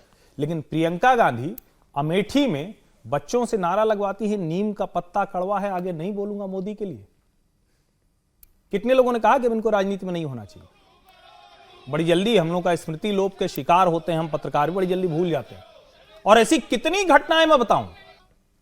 और आप जब टिप्पणी कर रहे हैं तो एक को तो आप बड़ा नेता बनाकर कहते हैं कि अच्छा नहीं ठीक है भाई गलत हो गया, चलो कोई बात नहीं। समाज में महिलाओं को लेकर ऑब्जेक्टिफाई करने को लेकर, कल भी मैंने कहा फिर कह रहा हूं, सभी पुरुष नेताओं की, सभी जो महिला नेत्री हैं उनकी तक की दृष्टि खराब है। वो खुद आपसी बातचीत में गलत तरीके से बात करते हैं। वरना मुलायम सिंह यादव ये न कहते कि लड़के हैं लड़कों से गलती हो जाती, वरना शरद यादव ये नहीं कहते। अब क्या कहा था वो फिर से दोहराना उचित नहीं, लेकिन उसका मतलब यह है कि वो बात करते हैं हम, ये सब सही है, नहीं, इसकी चर्चा हो गई। लेकिन जब इसको करने का मतलब होता है कि हम जनरलाइज कर रहे हैं कि ठीक है ऐसा सब लोग बोलते हैं, आप भी बोलिए। ना ना बिल्कुल नहीं, यही मतलब हुआ। बिल्कुल नहीं, जब हम बार बार इस बात का जिक्र करते हैं इसका मतलब हम उसको स्वीकार कर रहे हैं कि ठीक है, क्योंकि हमने कहा हमको जब जो होगा उस पर चर्चा करेंगे। सामान्य व्यक्ति है, उसको क्या करेंगे? नहीं, जब जो होगा उस पर चर्चा करेंगे ना। मुझे याद नहीं, प्रियंका जब मुलायम सिंह पर हुई थी तब भी बहुत चर्चा हुई थी। नीतीश कुमार जी ने विधानसभा में जब बोला, विधानसभा में भी जब हुआ तब भी अमेठी का वीडियो वायरल हुआ था, इशू पर चर्चा और बच्चों से वो नारे लगवाए। इसको बोलने का मतलब होता है कि हम जनरलाइज कर रहे हैं और ये कह रहे हैं कि चलो कोई बात नहीं, उन्होंने भी बोल दिया। कॉन्टेक्स्ट में लेके आने की कोशिश कर रहे हैं। रमेश विधुड़ी जैसे लोग या कोई भी, अच्छा मुझे बताइए, पिछले एक हफ्ते से चर्चा में। अच्छा ठीक है, क्यों चर्चा में? आप कह रहे हैं डबल स्टैंडर्ड नहीं होनी चाहिए, आपकी बात ठीक है, लेकिन अभी तो ये प्रकरण सामने है और अभी संसद में अश्लील है, अभद्र है, तो ये क्या मजबूरी है बीजेपी की कि इनको आगे करती है? मजबूरी नहीं है भाई, उनको पता है कि उस जगह पर रमेश विधुड़ी का अच्छा खासा प्रभाव है। लोकसभा में इस कॉन्स्टिट्यूंसी में भारतीय जनता पार्टी आगे रही, रमेश विधुड़ी जमीन के नेता हैं। हम आप टीवी पर चाहे जो कर लें, रमेश विधुड़ी की अपनी ताकत है। भारतीय जनता पार्टी को लगा कि सबसे अच्छा नेता उसको उतार दिया। ये सामान्य सा समीकरण बात है। अरे तो नहीं फर्क पड़ता ना पार्टी को कि मेरा नेता क्या बोल रहा है। अगर ये समीकरण नहीं होता तो फिर मैं कह रहा हूं संजय राउत किसी पार्टी के राज्यसभा सदस्य बने रहते। अगर ये फर्क नहीं पड़ता तो प्रियंका चतुर्वेदी के साथ मथुरा में कांग्रेस पार्टी के कार्यकर्ता छेड़खानी करते और प्रियंका को निकलना पड़ता, राहुल और प्रियंका कोई ना बोलता। अच्छा, ये राधिका खेड़ा को रायपुर में इस तरह का शिकार होना पड़ता और राहुल प्रियंका में से कोई कुछ नहीं बोलता। आप कॉन्टेक्स्ट में बात करेंगे ना। मैं फिर कह रहा हूं, रमेश विधुड़ी नहीं, किसी को भी महिला को ऑब्जेक्टिफाई करके कोई टिप्पणी करने का अधिकार नहीं, और बिल्कुल कार्रवाई होनी चाहिए। लेकिन संकट क्या है कि जब आप एक कार्रवाई करें, और इस पर क्या डिबेट होती है? क्या अरविंद केजरीवाल ने शीला दीक्षित के लिए क्या क्या कहा था? तब तो हम लोग उनको बता रहे थे ईमानदारी का मसीहा है, और मैंने उनको केजरीवाल ने ऐसी कोई पर्सनल अभद्र टिप्पणी की मुझे तो याद आ रहा हूं, मैं याद दिलाता हूं। संदीप दीक्षित का भी इंटरव्यू मैंने सुना।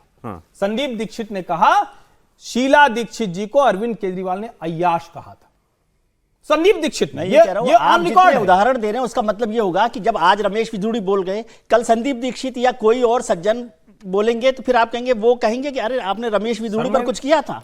नहीं अरे हमारी जिम्मेदारी क्या है? पहले कोई एक पार्टी, अरे आज हुआ है जो कांड, जो प्रकरण चल रहा है, इस पर मांग कीजिए ना भाई, आप क्या पार्टी क्या सोचती है इस पर? आज पार्टी तय कर दे तो फिर उसके पास एक पार्टी हिम्मत करके ले कोई फैसला। मेरे बोलने की बात इसी कहानी कुर्सी अच्छा, में चलिए, थे और जब सदन में बोला था रमेश बिधूड़ी ने, तो हम लोगों ने यही कहा था कि इससे ज्यादा गंदा कुछ नहीं हो सकता। मैं कह रहा हूं आपके और हमारे बोलने की बात नहीं, बात है कि हम पार्टी क्या कर रही है उसमें। नहीं, लेकिन सर होता क्या है ना, हम जब बोलते हैं तो हम जब कॉन्टेक्स्ट में बोलेंगे, कहानी कुर्सी की यही तो मुश्किल है ना, अपनी कहानी चलती रहे कुर्सी की तो भैया। अच्छा, आतिशी जी इस वक्त एक प्रेस कॉन्फ्रेंस कर रही हैं दिल्ली की हमें तो कॉन्टेक्स्ट में बोलना पड़ेगा ना। दिल्ली की मुख्यमंत्री एक प्रेस कॉन्फ्रेंस कर रही है, मुद्दा शायद वो वोटर लिस्ट वाला ही है जो आज जारी होनी थी, सुने। तो जब समरी रिवीजन हो रहा था, जब इलेक्शन कमीशन के बूथ लेवल के अफसर गली गली मोहल्ले मोहल्ले जा रहे थे, तब ये लोग क्यों नहीं वहां से शिफ्ट हुए दिखे? तो ये साफ है कि गलत तरीके से वोट काटने की साजिश हो रही है। और इसका आंकड़ा देखिए, 6167 जो वोट हैं, ये नई दिल्ली विधानसभा के कुल 5.77% वोट हैं। यानी 10% वोट को जोड़ना, 5.5% वोट को काटना, इतने में पूरे इलेक्शन में हेर फेर करने की साजिश। एक और आपको आंकड़ा बताती हूं, जो वोटर डिलीशन की एप्लीकेशन आई, ये 6167 एप्लीकेशन, इसमें से 4283 4283 एप्लीकेशन मात्र 84 लोगों ने डाली। यानी 84 लोगों ने 4000 से ज्यादा लोगों की वोट काटने की एप्लीकेशन डाली।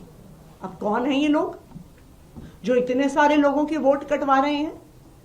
जिन लोगों का वोट कट गया है या जो लोग शिफ्ट हो गए हैं, मृत्यु हो गई है, इलेक्शन कमीशन के लोग नहीं ढूंढ पाए, डोर टू डोर सर्वे में नहीं ढूंढ पाए, बूथ लेवल ऑफिसर जो 10 साल से ये काम कर रहा है वो नहीं ढूंढ पाया कि ये शिफ्ट हो गए, इनकी मृत्यु हो गई, ये वहां पे नहीं रहते हैं।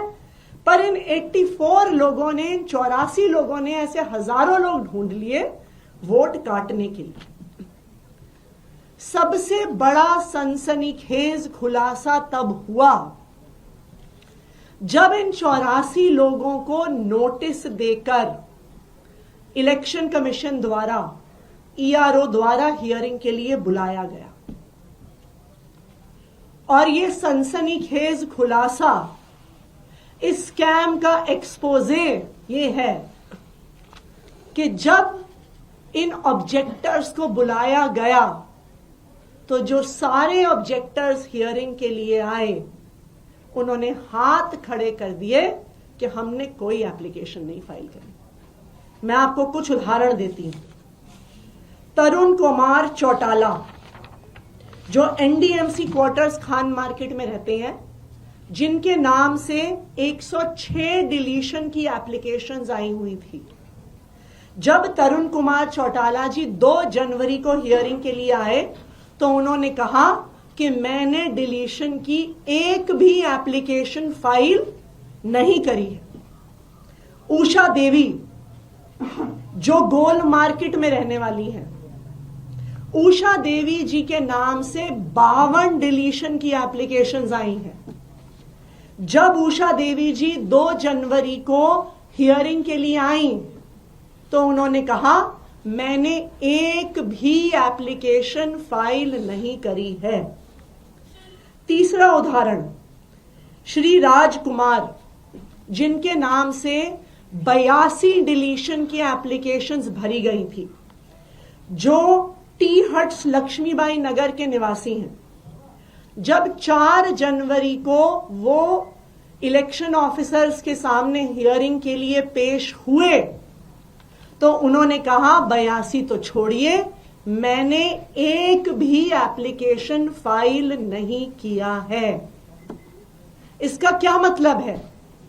इसका मतलब है कि एक बहुत बड़े स्तर पर वोटर लिस्ट को मैनिपुलेट करने का नई दिल्ली विधानसभा में स्कैम चल रहा है, घोटाला चल रहा है, फ्रॉड आइडेंटिटीज को यूज किया जा रहा है, ऑनलाइन वोटर लिस्ट से लोगों के एपिक कार्ड्स, उनके वोटर आईडी नंबर, उनके पते, उनके फोन नंबर लेकर झूठी एप्लीकेशंस डाली जा रही हैं और नई दिल्ली विधानसभा में चुनाव को हेर फेर करने की साजिश हो रही है।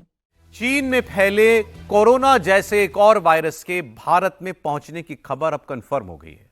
इसके 3 मामले पकड़े जा चुके हैं। बेंगलुरु में आज 3 महीने की एक बच्ची में ह्यूमन मेटान्यूमो वायरस, शॉर्ट में HMPV, इस HMPV वायरस का संक्रमण कंफर्म हो गया है। इससे पहले 8 महीने की एक बच्ची में यही वायरस मिला था। इन दोनों बच्चों की अस्पताल में जब रूटीन जांच हुई, टेस्ट कराने पर उनकी रिपोर्ट जब सामने आई तो उससे पता चला कि ये HMPV से ग्रसित है। इसके अलावा अहमदाबाद में भी 2 महीने का बच्चा HMPV वायरस से संक्रमित पाया गया। तो 2 मामले कहां? बैंगलोर में, कर्नाटक में, साउथ में, एक गुजरात में मामला। दोनों जगह पर मामले पकड़े गए। और इंटरेस्टिंग बात इसमें यह है, या ज्यादा गंभीर बात यह है कि इन बच्चों की, कम से कम जो बैंगलोर वाले बच्चे हैं दोनों, इनके माता पिता की कोई ट्रैवल हिस्ट्री नहीं है, ये कहीं विदेश नहीं गए। तो ये वायरस कहां से आ गया? अब चीन के बारे में आपको बता देता हूं। चीन में HMPV के चलते कई शहरों के स्कूल, सारे के सारे स्कूल बंद कर दिए गए हैं। HMPV वायरस से संक्रमित होने पर मरीजों में सर्दी, जुकाम, खांसी जैसे कोविड-19 के लक्षण होते थे, बुखार आना, यही सारे के सारे लक्षण होते हैं। और ये सबसे ज्यादा असर करता है छोटे छोटे बच्चों पर ही। अभी तो इसलिए आपने देखा तीनों जो मामले आए हैं यहां भारत में, तीनों छोटे बच्चे, नवजात बच्चे हैं। इनमें से 2 साल से भी कम उम्र के बच्चे सबसे ज्यादा प्रभावित होते हैं। तो ये HMPV वायरस है। ये कुछ तस्वीरें जो चल रही हैं इस वक्त बहुत ज्यादा सोशल मीडिया पर, ये चाइना की तस्वीरें हैं और इसमें ये दिखाया जा रहा है कि जो अस्पताल हैं उनके, वो जैसे कोविड-19 के दौरान हुआ था कि अस्पताल भर गए हैं, लोग, छोटे बड़े सब लोग जो हैं, हर उम्र के लोग चेहरों पर मास्क लगाए अस्पतालों में हैं। कहीं दिख रहा है कि अस्पतालों में जगह नहीं है तो वेटिंग एरिया में ही बैठे हुए हैं, वहीं पर ड्रिप लगा दी गई है। दर्जनों लोगों को एक साथ ऐसे ही वहाँ पर उपचार दिया जा रहा है। कहा जा रहा है, इसकी कोई पुष्टि नहीं है कि वहाँ पर मौतें भी हो रही हैं।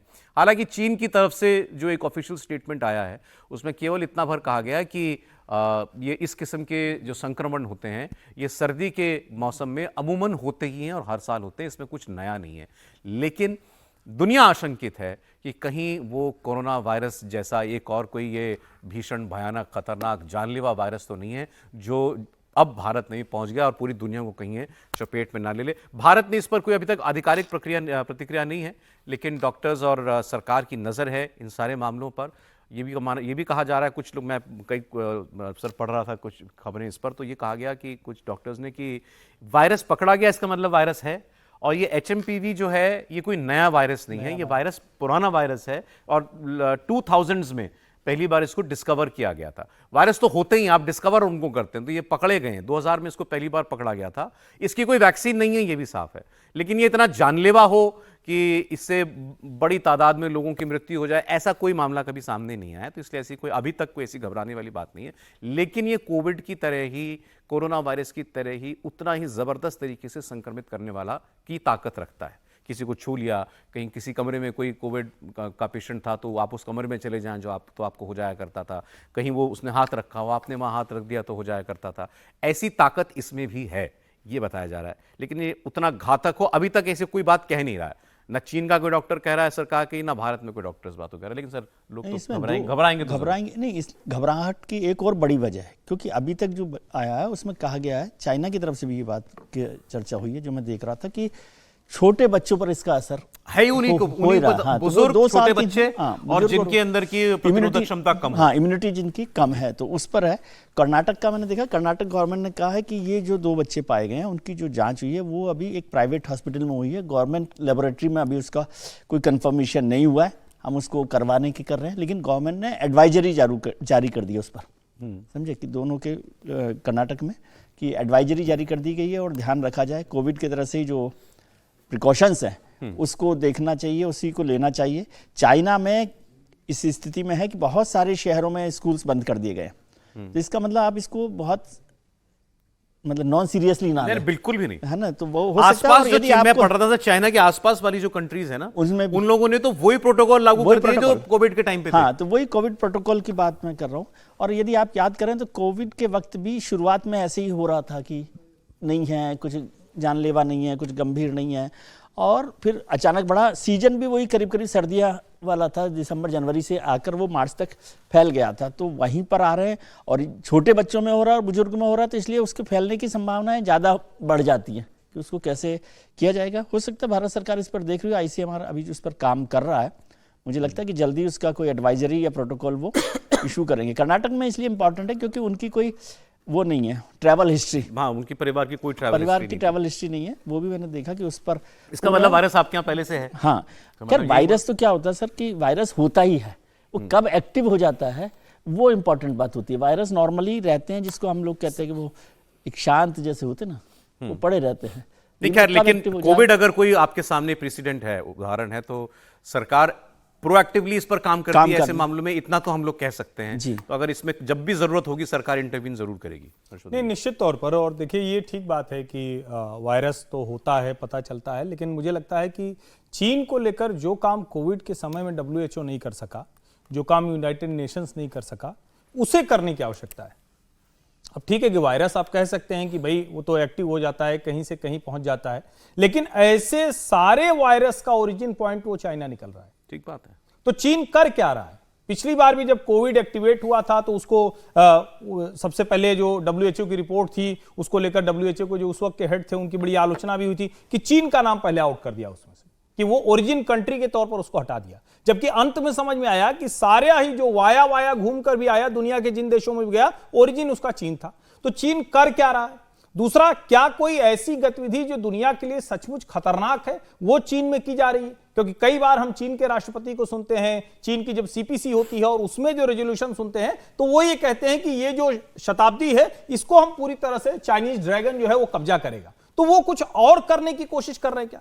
दूसरा, चूंकि डेमोक्रेसी नहीं है तो हमें कोई भी वहां से रिपोर्ट नहीं आती। जो कुछ भी हम सुनते हैं, या कोई रिप्रेजेंटेशन जाएगा, कोई प्रतिनिधि मंडल जाएगा। तो अब दुनिया को जरा कड़ाई से इस मामले में, क्योंकि अभी शुरुआत हुई है, इसी वक्त ये करना चाहिए, क्योंकि दुनिया के अलग अलग देश, मैं ये नहीं मानता हूं कि कोई भी देश अपने देश के लोगों को, अपने नागरिकों को वो छोड़ देगा कि वो मर जाएं या उनको कम इंतजाम करेगा। भारत सरकार तो इस मामले में पहले भी प्रोएक्टिव रही है, फिर से हम वो काम करेंगे। लेकिन अगर किसी की ट्रैवल हिस्ट्री नहीं है, कोई वायरस है, कोई मान लीजिए कि अपने शुरुआत का जिस दिन उसको पहला टच हुआ उसके बाद से वो 30 दिन बाद एक्टिवेट होता है, तो आप कैसे उसको पकड़ लेंगे? या कोई ऐसी तकनीक मेरे जो मैं पढ़ रहा था, क्योंकि अभी तो कोई इस पर ऐसी कोई रिपोर्ट नहीं है, ICMR ने कुछ बोला वैसा तो कुछ है नहीं। तो इसके भी वेरिएंट होते हैं कोविड की तरीके से। अब ये वायरस जाना पहचाना है, पुराना है, लेकिन चाइना में शायद कोई इसका कोई नया वेरिएंट उसने संक्रमित किया है। ये बात बिल्कुल आपकी सही है। चीन की वजह से पूरी दुनिया 3 साल ठप हो गई, ऑलमोस्ट 3 years। नहीं, शक की सुई तो आप वहां रख सकते हैं ना। नहीं, कोई कॉस्ट इंपोज नहीं की गई सर। दुनिया ने क्या क्या कर लिया, चीन का क्या कर लिया? सबने कहा कि वहां वुहान की लैब से निकला था, शायद वो कोई बायोलॉजिकल वेपन बना रहा था। जो भी हो, कुछ दुनिया के सामने आया ही नहीं, कभी बताया ही नहीं क्या कि क्यों दुनिया जो है जाम हो गई 3 साल के लिए। 1 करोड़ लोगों की ऑफिशियल डेथ है दुनिया में, 1 करोड़ लोगों की मौत हुई कोविड से। तो अब आप सोच लीजिए कि असलियत में कितनी हुई होंगी। और कई बार जो वो भी कॉन्स्पिरेसी थ्योरी चलती है ना कि फार्मा इंडस्ट्री, जो इस तरह की वैक्सीन बनाने वाली कंपनियां हैं, तो उन सब लिहाज से भी दुनिया को एक बार थोड़ा प्रोएक्टिव स्टेप लेकर इसकी जांच तो करानी ही चाहिए। समीर जी, देखिए, HMVP को लेकर जो चल रहा है कि ये वायरस आ गया और चाइना से आया है, पूरे अब दुनिया में इस डर का माहौल शुरू हो रहा है कि क्या है चाइना से आ रहा है। अब चाइना तो पूरे 1 महीने के लिए बंद हो रहा है, नया साल चाइना का शुरू हो गया है, तो 14 जनवरी से पूरा चाइना 1 महीने के लिए बंद हो जाता है। सब नए साल मनाने के लिए छुट्टी मिल जाती है। तो चाइना नया साल मनाएगा और बाकी दुनिया के लोग इस दहशत से कि ये चीन से जो वायरस निकला है इसका कहाँ क्या असर हो रहा है।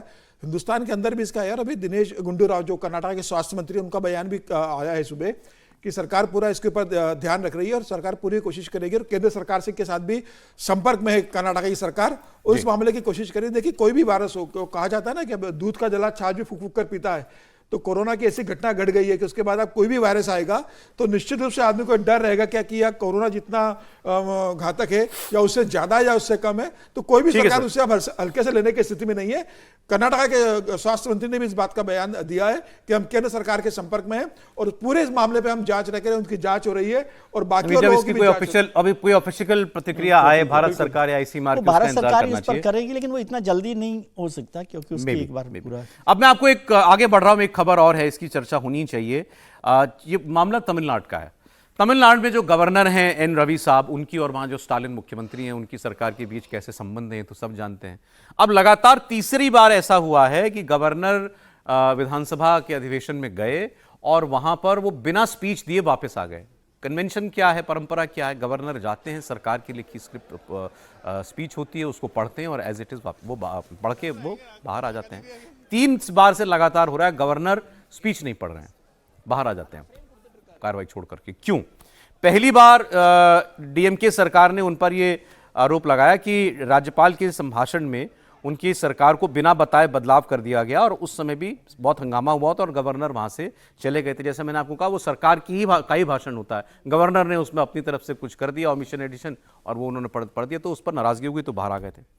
फिर उसके बाद पिछले साल गवर्नर ऑफिस से सरकार को यह हिदायत दी गई थी कि परंपरा है कि गवर्नर के भाषण से पहले और उनके भाषण के तुरंत बाद राष्ट्रगान होगा, लेकिन वहां राष्ट्रगान नहीं होता। पहले वहां तमिलनाडु का जो राज्य एंथम, स्टेट एंथम है, वो बजाया जाता है। इससे ये नाराज हो गए। तो पहले भी ये हुआ कि स्टेट एंथम बजा, स्टेट एंथम बजता ही बाहर आ जाते हैं। आज भी ऐसे ही हुआ, स्टेट एंथम बजा, फिर ये बाहर आ गए। अब सरकार क्या आप कहेंगे, भाई ऐसा क्यों कर रही है तमिलनाडु की सरकार? उनका कहना यह है कि हमारी परंपरा यह है कि पहले स्टेट एंथम होता है, उसके बाद स्पीच होती है और स्पीच के बाद नेशनल एंथम होता है। राष्ट्रगान बजता होता है लेकिन वो बाद में होता है। गवर्नर कह रहे हैं दोनों टाइम वही हो। अब जो भी है, इससे एक कोई अच्छी भावना तो नहीं सामने जा रही किसी भी लिहाज से। अब समीर जी इस पूरे मामले को कैसे देख रहे हैं? क्या गवर्नर सही है या सरकार जो अपनी परंपरा बता रही है वो ठीक है? देखिए, स्टेट गवर्नमेंट कह रहे हैं कि तमिल थाई वजतू जो उनका स्टेट गान है वो हमेशा से पहले बजता रहा है। एन रवि के पहले भी ये प्रक्रिया रही है।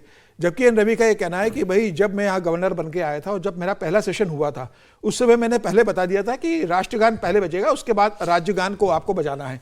तो मुझे लग रहा है कि जिस तरीके से वहाँ पर गवर्नर और मुख्यमंत्री के बीच संबंध रहा है, और ये पहली बार नहीं है, जब से रवि वहाँ बनकर गए, कई बिल उन्होंने लटका के रखे। जब तमिलनाडु सरकार सुप्रीम कोर्ट गई, हाई कोर्ट गई, वहाँ से जब वो बिल पास करने का आदेश हुआ तब वो बिल को आगे किया गया। तो राज्य सरकार और राज्यपाल के बीच के संबंध बहुत ज़्यादा खराब हो चुके। ये उतने ही खराब स्तर पर पहुँच चुका जिस स्तर पर धनखड़ साहब के और ममता बनर्जी के संबंध पहुँच चुके थे। तो मुझे लग रहा है कि राज्य के हिसाब से ये ठीक नहीं कि गवर्नर में और राज्य सरकार में इतना हो। राज्य सरकार को भी देखना चाहिए कि अगर राष्ट्रगान पहले बजेगा, भाई देश पहले है ना, देश के बाद राज्य है, आप राष्ट्रगान पहले बजाइए, उसके बाद राज्यगान बजाइए। अगर गवर्नर इस बात से आपसे कह रहे हैं कि पहले आप राष्ट्रगान को बजाइए, उसके बाद भी आप कह रहे हैं कि राज्यगान हमारा बजेगा, तो आप ये बताना चाहते हो कि आपके लिए राज्य पहले, आपको कहीं देश बाद में स्टालिन की कहीं कोई क्षेत्रवाद की रीजनलिज्म वाली पॉलिटिक्स वो दिखाई देती है क्या? यही ना, तमिलनाडु की क्षेत्रवाद की राजनीति हमेशा रही है। स्टालिन का बयान वैसा रहा है, उनके बेटे का बयान वैसा रहा है जो अब वहां पर मंत्री बन गए। मुझे लग रहा है कि ये जानबूझकर एक तरीके से बनाने की कोशिश की गई है राज्य की राजनीति को महत्व। हम लोग, मैं तमिलनाडु का नहीं जानता। आप अगर आप अभी याद कीजिए, तुरंत मुझे याद आ रहा है, अभी महाराष्ट्र में ओथ सेरेमनी हुई, प्रधानमंत्री गए थे, उसको आप याद कर लीजिए। प्राइम मिनिस्टर के, गवर्नर के आते ही राष्ट्रगान होता है, गवर्नर शपथ दिलाते हैं, उसके बाद राष्ट्रगान होता है, सभा विसर्जित, कार्यक्रम समाप्त। अब वहां क्या परंपरा है मैं नहीं जानता हूं, लेकिन ये विवाद नहीं होना चाहिए। स्टेट एंथम भी इंपॉर्टेंट है, नेशनल एंथम भी इंपॉर्टेंट है, लेकिन दोनों लोगों के बीच में शायद संबंध खराब है, इस वजह से ये काम हो रहा है। नहीं, संबंध खराब का मसला नहीं है, ये सीधे सीधे तमिलनाडु सरकार का देश विरोधी कृत्य है। ये इसको स्वीकार करना चाहिए कि अगर आप भारत के संविधान के तहत राज्यपाल को एक प्रोटोकॉल होता है, आप सिर्फ वो किसी मतलब शपथ ग्रहण या किसी असेंबली की बात नहीं है, राज्यपाल जहां भी कार्यक्रम में जाएंगे वहां पहले राष्ट्रगान ही होगा, बाद में भी होगा, वो उसी तरह से चलता है। अब सवाल यह है कि क्या तमिलनाडु नई परंपरा शुरू करना चाहता है या तमिलनाडु पहले से उसी तरह से कर रहा था? और अगर वो कर भी रहा था, राज्यपाल ने कहा कि भाई पहले आप ये करिए, तमिलनाडु ना कहें, मेरे ख्याल से स्टालिन सरकार कहें, स्टालिन सरकार का, हाँ तमिलनाडु ना कहें, स्टालिन सरकार कहें, तो उनको तुरंत ये स्वीकार करना चाहिए था। अभी भी अगर वो ये कह रहे हैं कि हमारी ये परंपरा है, परंपरा किसी व्यक्ति की, किसी राज्य की, किसी सरकार की नहीं होती। परंपरा जो डॉक्टर भीमराव अंबेडकर की अगुवाई में इस देश के विद्वजनों ने एक संविधान तैयार किया, उस संविधान के तहत सारी परंपराएं, सारे प्रोटोकॉल तय हैं। और अगर राज्यपाल की जो संविधान से जुड़ी हुई प्रोटोकॉल की, चाहे वो शक्तियों के तौर पर हो, चाहे वो परंपरा के तौर पर हो, उसमें राष्ट्रगान लिखा हो तो सबसे पहले वही होना चाहिए, बाद में वही होना चाहिए। आपको अगर राज्य गीत करना है तो उसको भी आप उसका हिस्सा बना सकते हैं, या राज्यपाल के समय छोड़िए, मुख्यमंत्री जब आते हैं तब कर लीजिए। किसी विधानसभा का सत्र शुरू होता है, सत्र शुरू कर देते हैं राज्यपाल, उसके बाद होता, तो आप कहीं भी उसको रख सकते हैं। राज्य गीत से किसी को कोई एतराज नहीं होना चाहिए। है ये स्टालिन की पॉलिटिक्स, स्टालिन की पॉलिटिक्स और खराब पॉलिटिक्स है, ये देश को बांटने वाली पॉलिटिक्स। एक अभी खबर आ रही है, वो मैं आपको और बता दूं। प्रेस कॉन्फ्रेंस कर रही थी अभी दिल्ली की मुख्यमंत्री आतिशी, आपने देखा था थोड़ा सा हिस्सा उसका, और उसी प्रेस कॉन्फ्रेंस में अभी रमेश बिधूड़ी ने जो उन पर बयान दे दिया कि इन्होंने तो अपना बाप बदल लिया, सरनेम बदलने के नाम पर रमेश बिधूड़ी बोले थे, उस पर वो भावुक हो गई मुख्यमंत्री आतिशी। देखिए,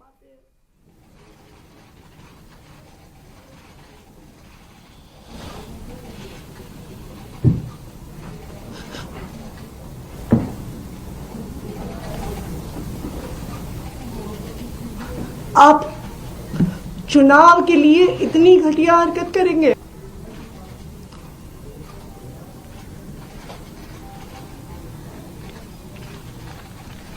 वो इतने बीमार रहते हैं कि बिना सहारे के चल नहीं पाते हैं।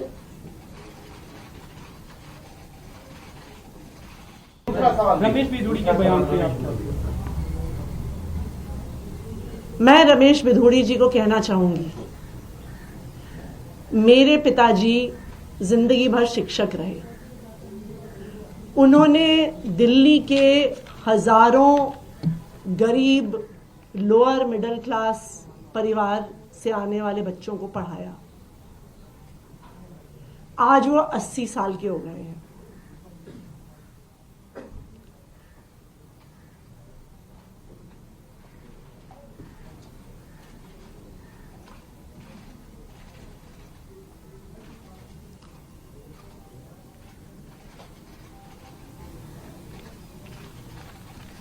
वो इतने बीमार रहते हैं कि बिना सहारे के चल नहीं पाते हैं।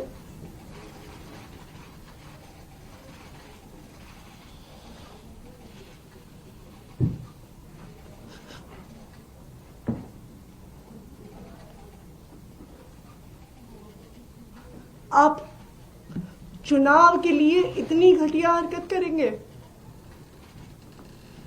कैसे बुजुर्ग व्यक्ति को गालियां देने पे उतर आएंगे?